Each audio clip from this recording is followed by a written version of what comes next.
اعوذ باللہ من الشیطان الرجیم بسم اللہ الرحمن الرحیم اللہ ولی الذین یخرجہم من الظلمات الی النور، اور بے شک اللہ مومنوں کا ولی ہے، وہ جنہیں اندھیروں سے نکال کر روشنیوں میں لا کھڑا کرتا ہے۔ آج ہمارے ٹریننگ سیشن کا دوسرا دن ہے اور دوسرا لیکچر ہے، جس کا نام ہے فلسفہ توحید۔ توحید کو بیان کرنے سے پہلے میں آپ کو فلسفے کا مطلب بتا دوں کہ کسی بھی چیز کی کوئی وجہ، اس کی بنیاد، اس کی حقیقت یا اس کی منطق فلسفہ کہلاتی ہے۔ ہر چیز کا فلسفہ ہونا پتہ آپ کو یہ بہت ضروری ہے۔ فار ایگزامپل کہ جس طرح ہم نماز پڑھتے ہیں تو نماز کا ایک خاص فلسفہ ہے جو بارہا رسول اللہ صلی اللہ علیہ وسلم اور بعد میں ائمہ علیہم السلام نے انہیں بیان کیا ہے، اور انشاءاللہ میں بھی عبادات کے فلسفہ عبادات میں آپ کی خدمت میں پیش کروں گا۔ فلسفہ یوں کہہ لیا جائے کہ کسی چیز کی وجہ، کسی چیز کی حقیقت، کسی چیز کی بنیاد۔ وہ میں نے اگزامپل دی تھی کہ جو اینٹ ہوتی ہے نا، ایک اینٹ ہوتی ہے، فارسی میں اس کو کہتے ہیں خشت، خشت کہتے ہیں، اور علامہ اقبال نے ایک شعر میں اسے استعمال کیا۔ علامہ اقبال فرماتے ہیں کہ خشت اول معمار چون بنیاد پر، میرے خیال میں اسی میں ہے۔ علامہ اقبال کا وہ مفہوم اس طرح ہے، علامہ اقبال فرماتے ہیں کہ پہلی اینٹ جو ہوتی ہے، جو بنیاد ہوتی ہے، وہ آپ کو عمارت کی ایک شکل یا ایک تصور بتاتی ہے کہ یہ عمارت کس جانب جا رہی ہے۔ ہر چیز کی ایک بیس بتاتی ہے آپ کو کہ یہ کیا چیز ہے۔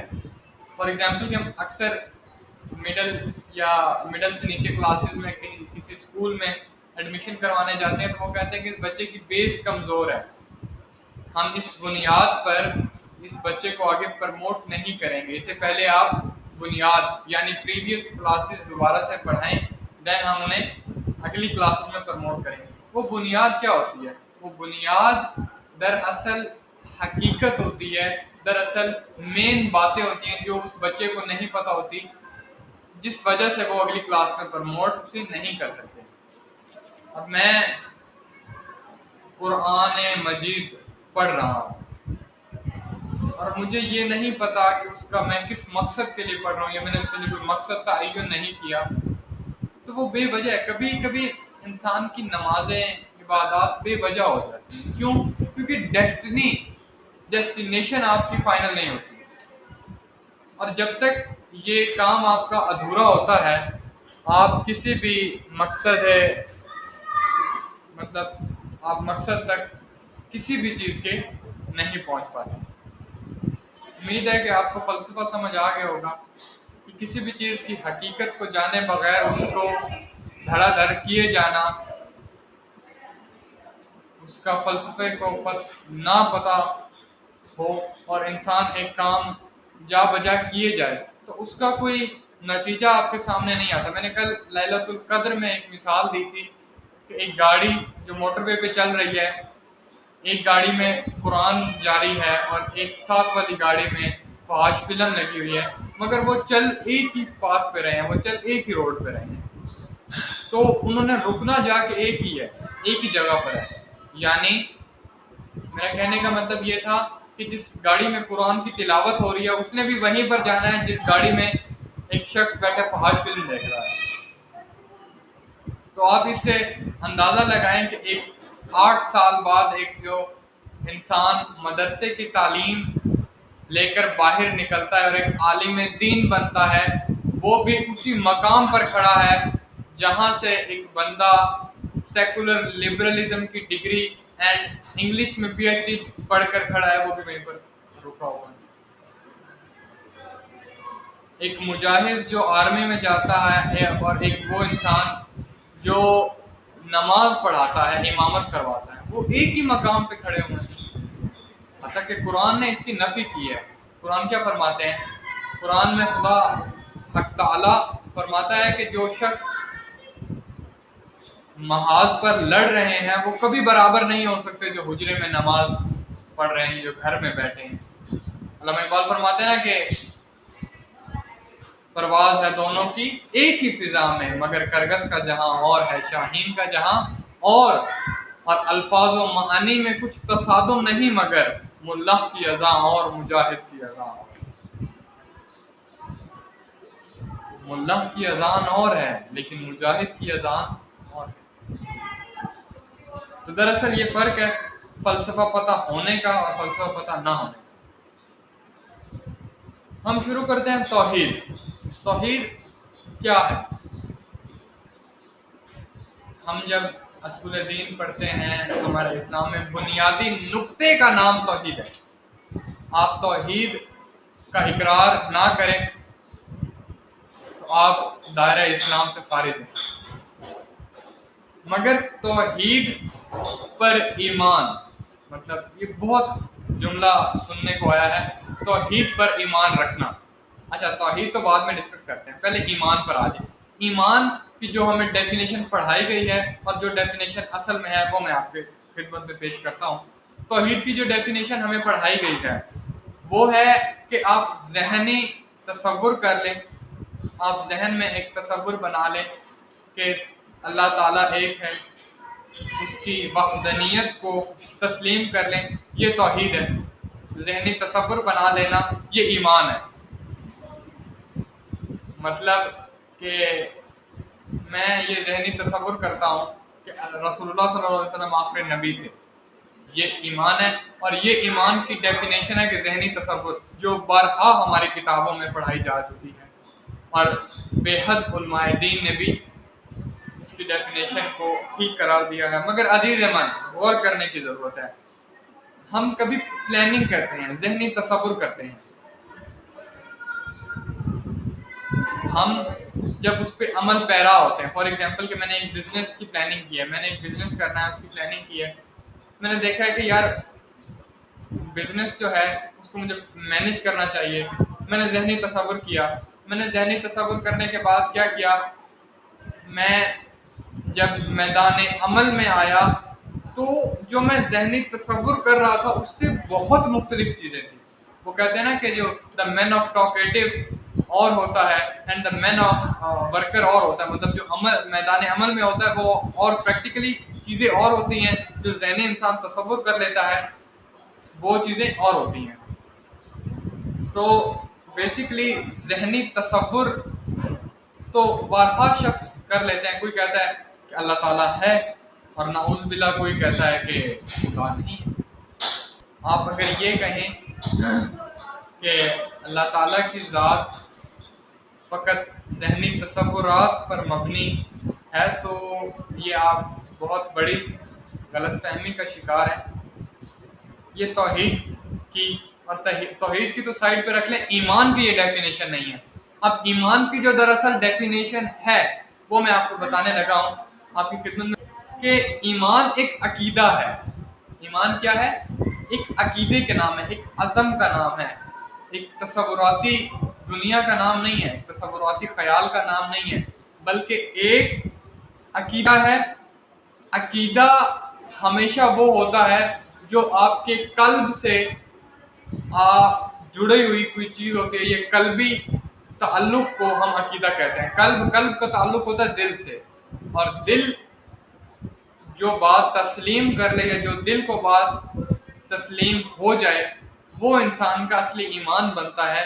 جو قلبی یہ مثال ڈیفینیشن یہ ہے کہ قلبی تعلق اللہ تعالیٰ سے، کہ اللہ تعالیٰ ایک ہیں اور ان کی وحدانیت کی گواہی دینا، یہ قلب سے، یہ توحید، یہ ایمان۔ عزیز من غور کریں، حضرت ابراہیم کے پاس یہ قلبی ڈیفینیشن تھی، یہ قلبی تعلق تھا اللہ تعالیٰ سے، جو بے خطر آگ میں کود پڑے تھے۔ حضرت امام حسین کے پاس یہ قلبی تعلق تھا اللہ تعالیٰ کے ساتھ، جو دشمنان اسلام کو مد نظر رکھتے ہوئے بھی 72 شہداء کو شہید کروا دیا تھا۔ یہ کیا تھا؟ یہ کوئی ذہنی اور تصوراتی خیالات پر مبنی تو ایمان نہیں تھا، بلکہ یہ قلبی ایمان تھا، یہ قلبی ایمان تھا۔ تو آپ غور کیجئے کہ علامہ اقبال فرماتے ہیں کہ صدق خلیل بھی ہے عشق اور صبر حسین بھی ہے عشق، اور صدق خلیل بھی ہے عشق اور صبر حسین بھی ہے عشق، اور مارکہ وجود میں بدر و حنین بھی ہے عشق۔ وہ عشق تھا، وہ عقیدہ تھا، وہ ایمان قلبی تھا جو 313 کو 1000 پر مستحکم ٹھہرا دیا تھا رسول اللہ نے، بلکہ وہ کوئی ذہنی تصوراتی خیال کی بنا پر رسول اللہ نے نہیں کہا تھا، بلکہ وہ قلبی تعلق جو رسول اللہ صلی اللہ علیہ وسلم کا اور اللہ تعالیٰ سے تھا، اس کی بنیاد پر اللہ تعالیٰ رسول اللہ نے فرمایا تھا۔ اور وہ عزیز من غور فرمائیں، جب حضرت موسیٰ اپنی قوم کو لے کے، قرآن یہ بیان کرتا ہے نا، قرآن حضرت موسیٰ اور فرعون کا جو واقعہ بیان کرتا ہے، تو حضرت موسیٰ اپنی قوم کو لے کر دریا کے پاس جب پہنچے تو پیچھے فوج تھی فرعون کی اور آگے دریا تھا، تو لوگوں نے کیا کہا کہ یا موسیٰ تم نے مروا دیا ہمیں۔ تو حضرت موسیٰ نے کیا فرمایا؟ خدا کی قسم، بہت پیارے جملے ہیں وہ۔ حضرت موسیٰ فرماتے ہیں کہ یہ جملے حضرت موسیٰ فرماتے ہیں کہ ہرگز نہیں، کیا فرماتے ہیں کہ جب قوم نے کہا کہ اے موسیٰ تم نے مروا دیا ہمیں، تو یہ تعلق قلبی تھا، یہ تعلق ایمان تھا، یہ عقیدہ تھا اللہ تعالیٰ پر، قلبی تعلق تھا جو حضرت موسیٰ نے کہا نہیں، ہرگز نہیں، اور عصا مارا اور وہ دریا ٹوٹ گیا، اور کیا ہوا؟ وہ افواج جو تھی وہ پیچھے دھس گئی اور حضرت موسیٰ کی جو قوم تھی وہ اسے گزر گئی۔ تو یہ قلبی تعلق تھا۔ آج عزیز من ہم قلبی تعلق نہیں نبھا رہے، ہم کیا کر رہے ہیں؟ ہم فقط تصوراتی ذہنیت کو لے کر چل رہے ہیں۔ ہم نے فقط تصور کر لیا ذہن میں کہ توحید ہے، بس توحید ہے، مگر کوئی قلبی تعلق اللہ تعالیٰ سے نہ ہی توحید سے، ہمارا قطعاً نہیں۔ تو یہ پہلا جملہ ہے، پہلا آؤٹ لائن سمجھ لیں کہ ایمان کی ڈیفینیشن اور ایمان عقیدہ جو اللہ تعالیٰ سے قلبی ہے اور جو تصوراتی ہے، اس میں میں نے آپ کو فرق بتایا ہے۔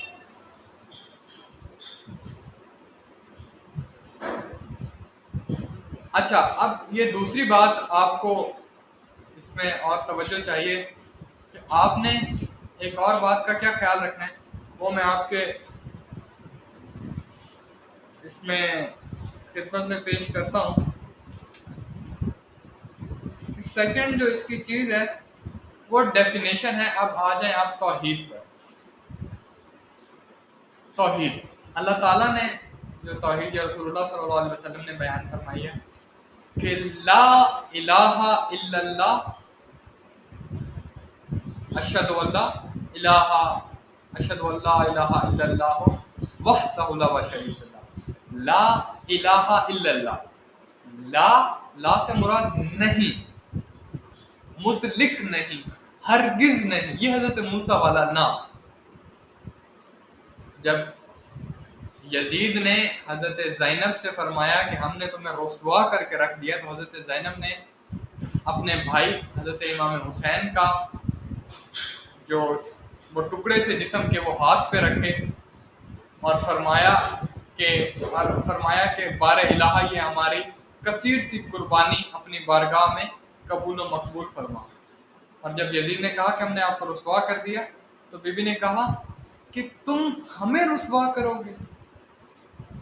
بی فرماتی ہیں کہ میں مسکراہٹ دیکھ رہی ہوں، میں ایک چہرے پر، اور یقیناً آپ جانیے کہ راوی لکھتا ہے کہ جب حضرت امام حسین آخری وقت بیویوں سے ملاقات کر کے جنگ کی طرف روانہ تھے نماز عصر کے وقت، تو راوی لکھتے ہیں کہ ان کے جو چہرے پر، یہ ذاکرین تو بیان کرتے ہیں نا کہ مظلومیت بکواسیات ہے، مظلومیت یہ نہیں تھی، مظلومیت خدارہ امام حسین راوی لکھتے ہیں کہ جب امام حسین اپنے خیمے سے باہر آ رہے تھے تو چہرے پر اس قدر شباہت تھی کہ راوی فرماتے ہیں کہ جیسے ایک شخص اپنی نئی نویلی دلہن کے پاس جا رہا ہوتا ہے تو جو اس کے چہرے پر تصورات یا شکل پر وہ کچھ ایسی نشانیاں نظر آتی ہیں وہ امام حسین علیہ السلام کے چہرے پر مبنی تھی.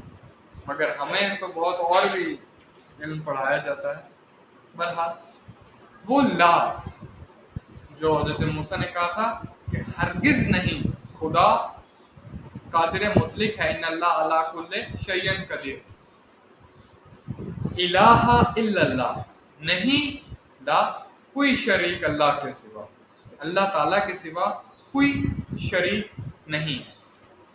تو یہ جو لا ہے یہ بہت مشکل ہے. علامہ اقبال فرماتے ہیں کہ یہ لا کا عصا جو حضرت موسیٰ کے پاس تھا جن سے انہوں نے وہ دریا کو 2 ٹکڑوں میں تقسیم کیا تھا، علامہ اقبال فرماتے ہیں کہ اگر یہ لا کا عصا آپ کے ہاتھ میں آ جائے نا تو you can do any thing in the world.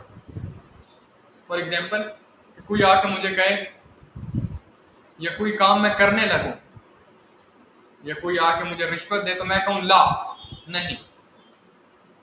کسی کے سامنے مجھے ایک ظالم و فاجر و فاسق حکمران کے سامنے جھکنے کو کہیں تو میں کہوں لا. میرا قلب کہے لا. میں شیطانیت کی طرف گامزن ہوں تو میں کہوں لا.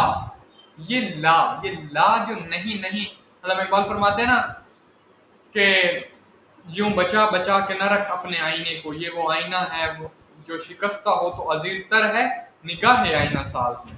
کہ اللہ تعالیٰ کی نگاہ میں یہ نہیں کر کے یہ لا کو دوبارہ کر کے نفس کو توڑ کے یہ جو آئینہ بنتا ہے یہ اللہ تعالیٰ کی نگاہ میں بہت عزیز ہے. تو عزیز من، اللہ تعالیٰ کو فقط معبود مان لینا کافی نہیں ہے. آپ یقین جانیے کہ ہمارے پاس معبود اللہ تعالیٰ کی ذات ہے مگر حاکم عمران خان ہے.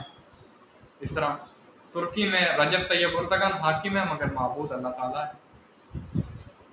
ہمارے ہاں حاکم آرمی ہے، ایئر فورس ہے، یہ بیوروکریٹس ہیں، یہ عہدے داران ہیں، مگر جو معبودیت کی سب کام، ہمیں کوئی کام ہو مشکل ہو تو ہم رجوع کرتے ہیں حکمرانوں کی طرف، اور جب کوئی مشکل آتی ہے یا بیماری پیش آتی ہے تو ہم اللہ تعالیٰ کو پکارتے ہیں. نہ، یہ غلط ہے. حاکم کی سیٹ پر بھی اللہ تعالیٰ موجود ہے اور معبودیت کی سیٹ پر بھی اللہ تعالیٰ ہے. مدد مانگنی ہے تو اللہ تعالیٰ سے ہے، کوئی نہیں ہے مدد کے سوا. اور یہ بات غور کیجیے کہ اللہ تعالیٰ کے سوا مدد کو اور کوئی نہیں ہے، مگر اس کے لیے مدد کے لیے